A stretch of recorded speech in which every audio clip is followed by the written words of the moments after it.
Well, hello, everyone. Welcome to this week's Mortgage Minute. My name is Art Alvarez. I'm with MortgageWorks, where we have the answers and they're on the house.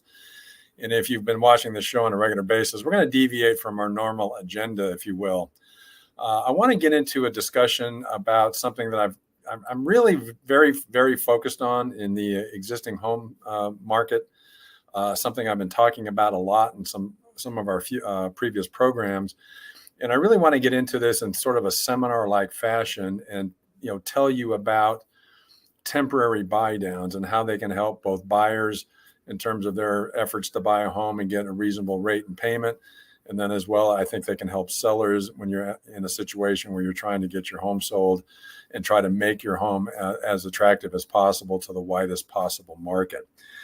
So with that, I want to go right into our training session, if you will, our seminar.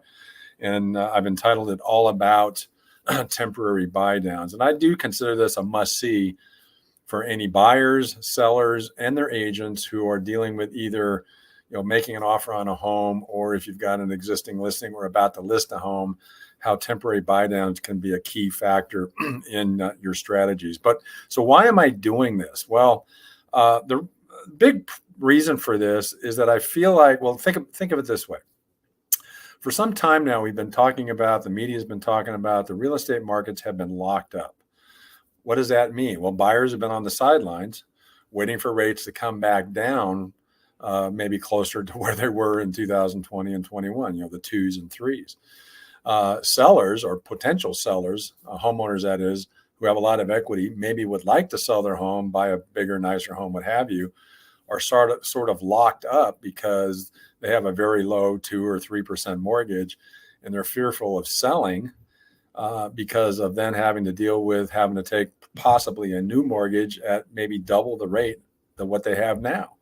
And so in that respect, a temporary buy down can really address both of those concerns, both by the buyer as well as that homeowner who's sort of locked up and not feeling like they're in a position to be able to sell.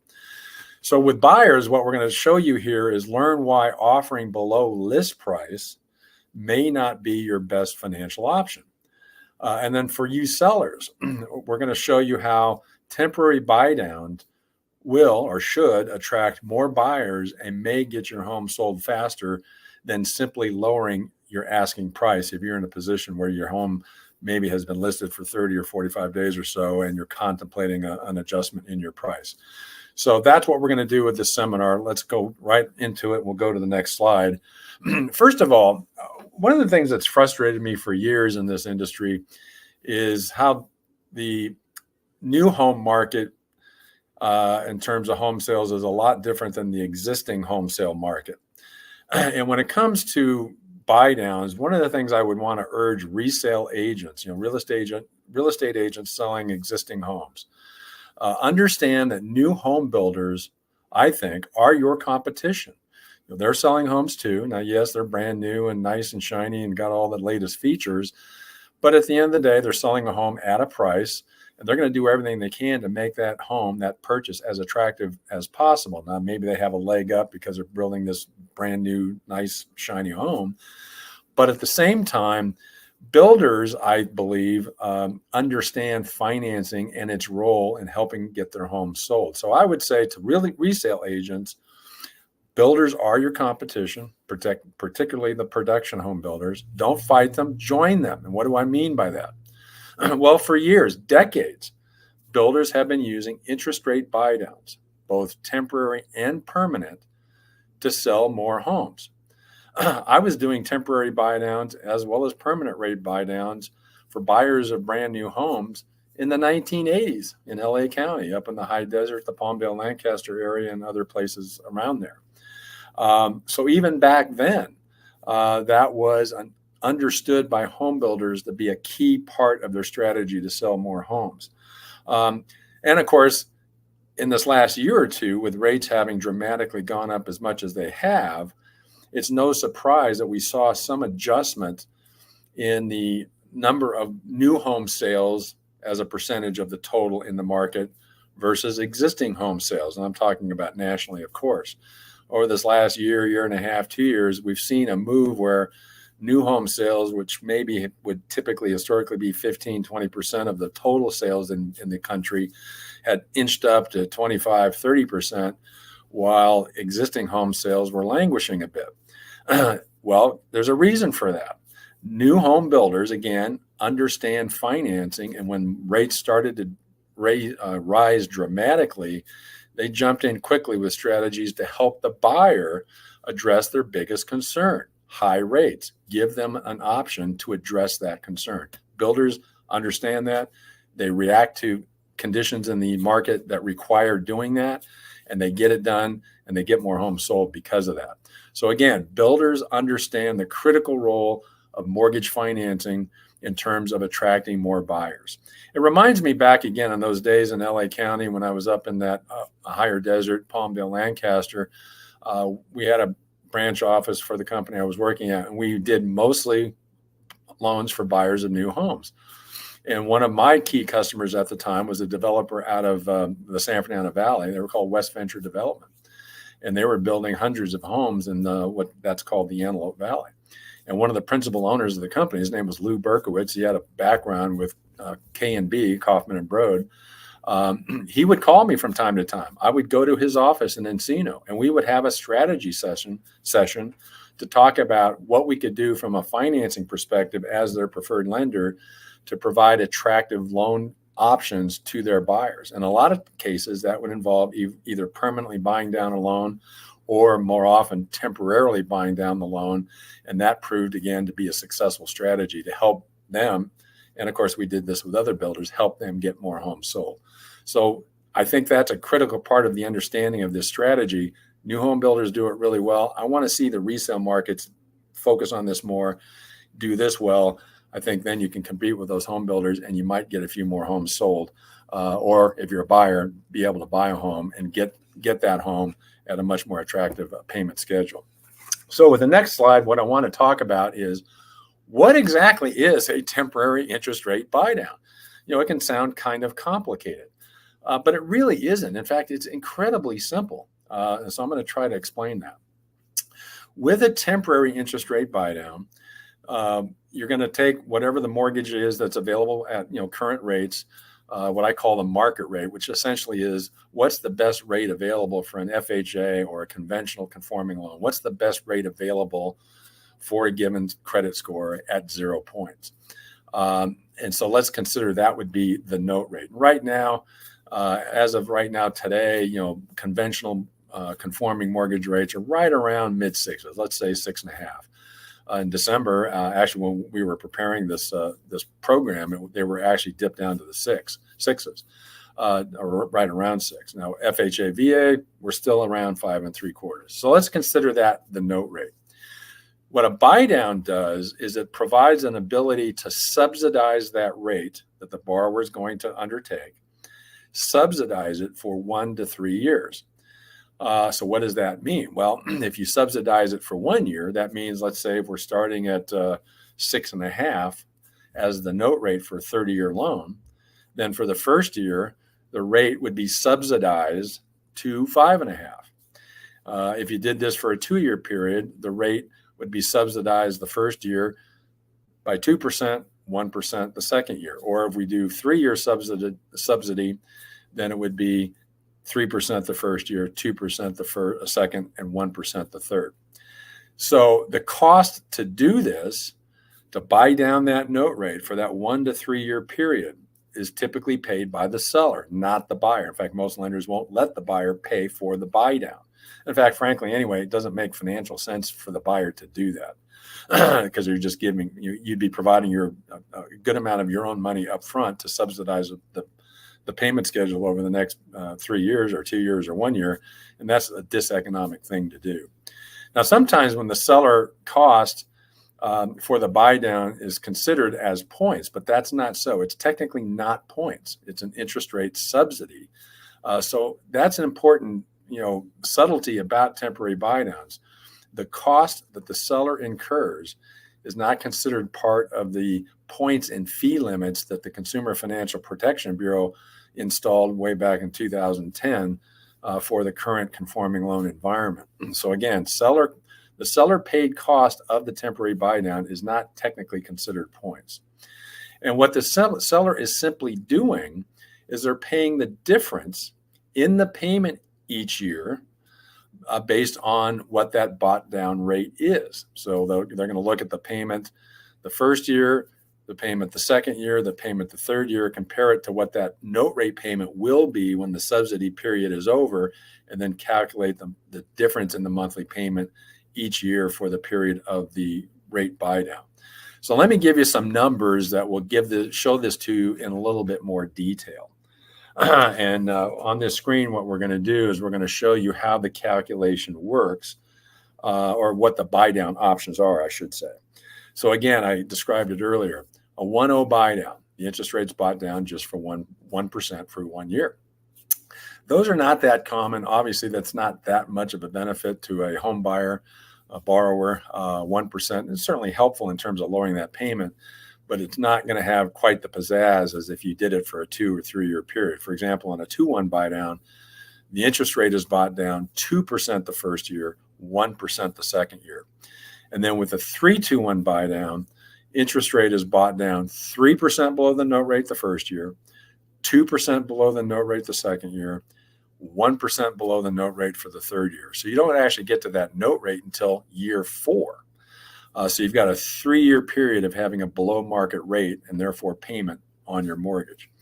And again, the cost is simply the difference in monthly payment between the note rate and the bought down rate times 12 for each year, 12 monthly payments, and then you get the total. So you do that first year. If you're doing a 3-2-1, you're going to calculate that times 12. Then for a 2-1, for the second year, 2% below, calculate that, and then 1%. So, and in fact, in that respect, one of the things I'll tell you is when this cost is calculated, here's a rule of thumb to consider. On a 2-1 buy down, on average, the total cost of the 2-1 buy down to the seller would be about 2.25% of the loan amount, plus or minus, depends on where the rates are at. For a 3-2-1, the total cost of the buy down to the seller is going to be about 4.5%. And again, that's 4.5% of the loan amount, not the purchase price. So again, rule of thumb, 2-1 buy down, on average, about a 2.25% cost of the loan amount, not the purchase price. 3-2-1, about 4.5%. So keep that in mind. And now we'll go to an example of the cost calculation for these buy downs. In this case, I'm going to use a 3-2-1. And let's make a couple of assumptions here. With this example, I'm assuming a purchase price of $625,000 with a 20% down payment. So your loan amount's $500,000. And at the time we prepared this earlier, a couple of weeks ago, conforming rates were closer to 6%. So I chose a 6% rate. Being optimistic there, we're a little bit higher now, but I'm sure we'll be coming back to that hopefully soon. So again, $500,000 loan amount, 20% down on a $625,000 house. The principal and interest for that loan is going to be about $3,000 a month. So if we're going to do a 3-2-1 buy down off of that 6% note rate, let's calculate what the cost is going to be. Well, the first year at 3%, the principal and interest is $2,109, not $3,000. The difference, $891. $891 times 12, $10,692, as you see on that slide. Second year, the principal and interest at 4%, $2,389, or $611 a month lower than the note rate. Second year cost, $611 times 12 monthly payments, $73.32. Third year at 5%, the principal and interest is only $26.86, $314 lower than that $3,000 payment at the note rate. That third year benefit, $314 times 12, $3,768. So you take that total cost each year, year 1, year 2, year 3, the total cost for that 3-2-1 buy down, $21,792. That's the cost to the seller. And in fact, when I said on the previous slide, the average cost of a 3-2-1 buy down is about 4.5% of the loan amount, that's true. $21,792 is it's actually about 4 3/8% of $500,000. But that same cost to the seller as it relates to their asking price, it's only about 3.5% of their price that they're asking for. So in that respect, the concession by the seller is less than it looks like. That's a key important point. And why this is important, particularly in terms of the cost of the buy down as it relates to the price of the home, the asking price by the seller, is you have to look at what's the average discount in price across all home sales. Well, I looked this up, in the Desert Housing Report, which we mentioned on last week's show for my market out here, direct market out here in the Coachella Valley near Palm Springs. That same December report showed that the average discount in price for sales in December of 23 versus December of 22 range from about 2 to 5%, depending on the city. No surprise then that if the average discount among all home sales in all these cities out here are between 2 and 5%, that falls right into the same range as the cost of these 2 or 3 year buy downs, 2-1s or 3-2-1 buy downs. So that's an important point to consider. So what we're talking about here is that these buy downs, if a seller is going to entertain offering it to a buyer and pay the cost is very much commensurate to the average price reduction that homes are experiencing before they're sold when you spread that out across all sales in a particular time period. So with that, I want to go ahead and show you a little bit more specifically on this same purchase scenario. And this is really coming from the seller's perspective. And the whole idea, and the reason I'm so kind of focused on buy downs and really enthusiastic about them is time and again, I'll have a buyer's agent actually call me to pre-qualify a buyer because they're going to make an offer on a home. Well, in the last week to 10 days, I've had multiple situations like that. And in every single one, and I think there's like 4 I've been dealing with, I was told that the buyer was contemplating making an offer a little bit below list, in part because the listings being looked at by these prospective buyers had been on the market for a little bit of time now, approaching a month, 5 weeks, 6 weeks. And usually the rule of thumb is if you've got a listing on the market for 30 days, you don't have any offers, that's a pretty strong signal. It's time to consider adjusting your price, which is essentially providing a concession to prospective buyers. So in this case, again, using that same example of a listing at $625,000, and let's say it's been on that MLS system for 40 days and they don't have any offers. And the seller's getting anxious, motivated to move. Seller and their listing agent start talking about lowering the price. Well, here's the first option and the very, very common one. It's so simple. Most, sellers and their agents sort of default to this. We're not getting any action. We need to lower the price. So in this example, what I'm showing is, let's say you lower it from $625 to $600.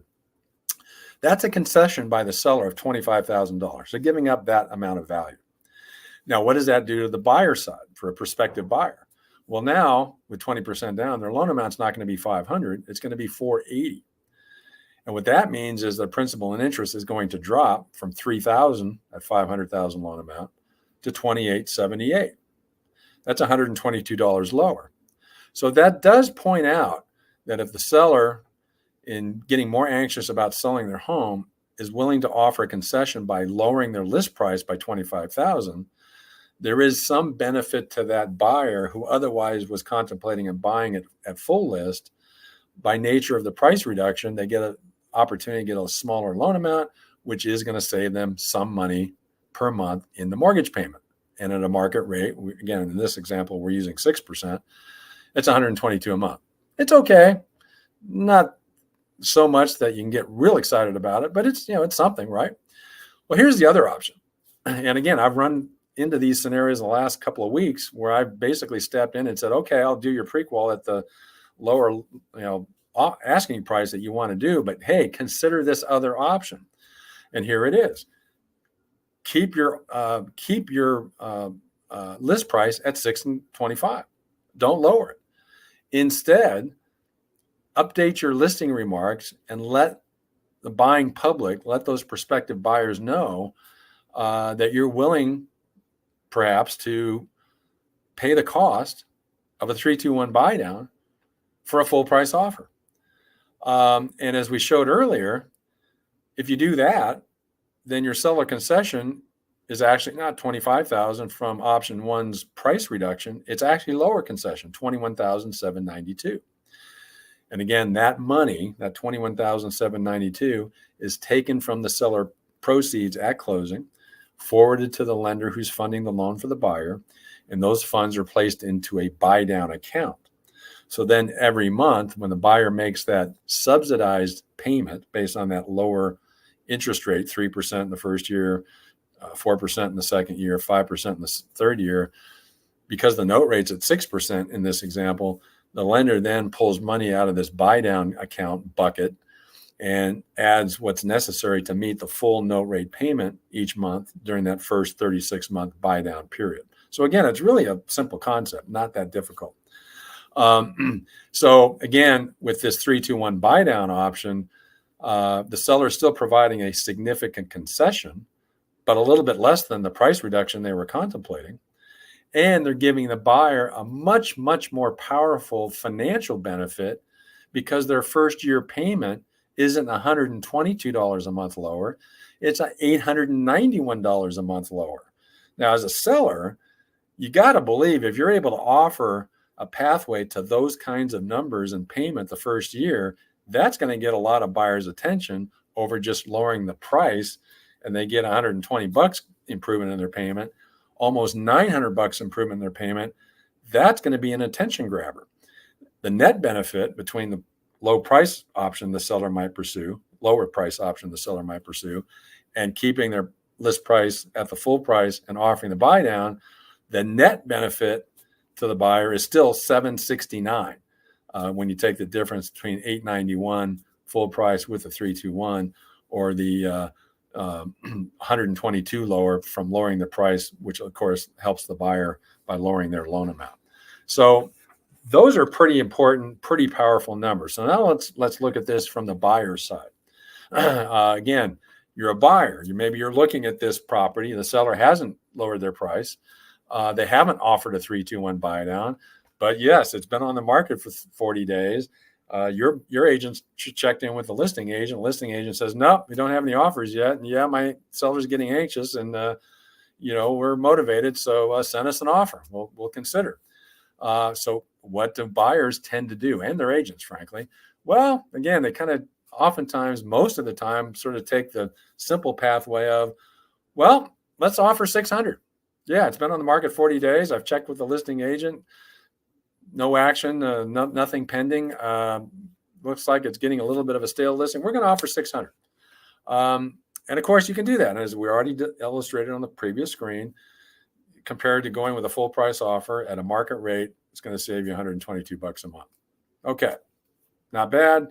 Nothing that's that exciting. And again, as with the previous slide, if instead you offer full price and you ask for a seller credit to cover the cost of the 3-2-1 buy down, then again, as we explained before, the benefit to the buyer the first year in payment, $891, and of course over the 3-year period, it's substantial. In fact, on this slide, what I'm trying to illustrate is, even though it looks almost like the previous slide for the seller, this one for the buyer, what I'm trying to show is the net benefit to the buyer when you compare just offering them the lower price at 600 versus offering full price with the 3-2-1, the net dollar benefit to that buyer over the first 3 years is $17,400 in lower monthly payment costs versus just taking and making a low priced offer and getting it accepted at 600 and not having the buy down. So $17,000 in cash flow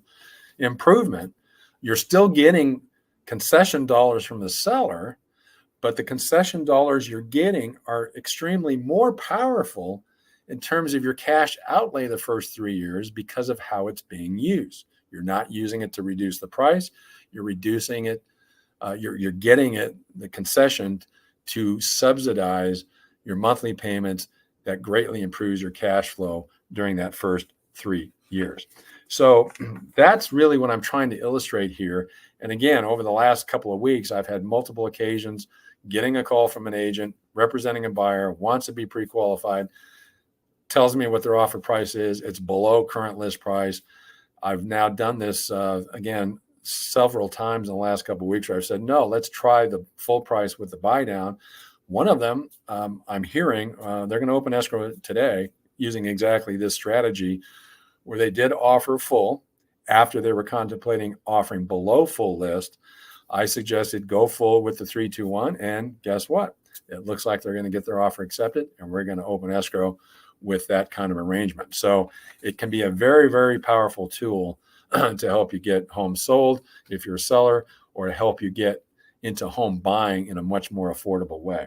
So with that, I want to go ahead and kind of summarize with the key takeaways of the temporary buy downs and this little seminar I'm presenting to you. For sellers, understand that offering a temporary buy down rather than a price reduction will attract more buyers because of superior monthly payment terms. Now, in this little discussion, I've been talking about sellers and their agents who've got a listing that's active and it's getting aged and they haven't gotten any offers, and they've got to contemplate what kind of concessions to offer to try to get buyers' attention. There's another aspect of how you can use these buy downs. I would argue that if you're a listing agent, you're about to maybe execute a listing agreement with a new seller, consider a buy down as a part of your initial strategy of marketing the home. That's what builders do in high rate environments. You sit down with your seller, you talk about comps, you figure out what do you think is going to be the best price to start off with in your listing. Sometimes it might make sense that once you've done all that, then layer into that. Well, let's see, if we do a buy down, either a 2-1 or a 3-2-1, maybe we should incorporate that into our initial listing. And we've already arrived at a price that we think is going to be competitive in the market. Maybe we should adjust that price a little bit higher to essentially absorb the cost of a temporary buy down like this. Because after all, with the buy down, what you're doing is you're listing your home.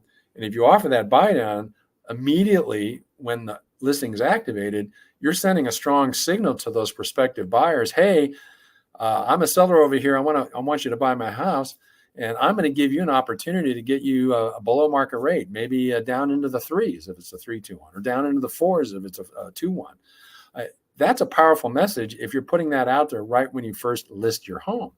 So I would argue that these buy down strategies should be part of your initial listing, initially activating your listing, and consider adjusting your asking price to at least cover maybe, if not all the cost of the buy down, a portion of it, and give that a try. I suspect you're going to find that more successful than you think it would be.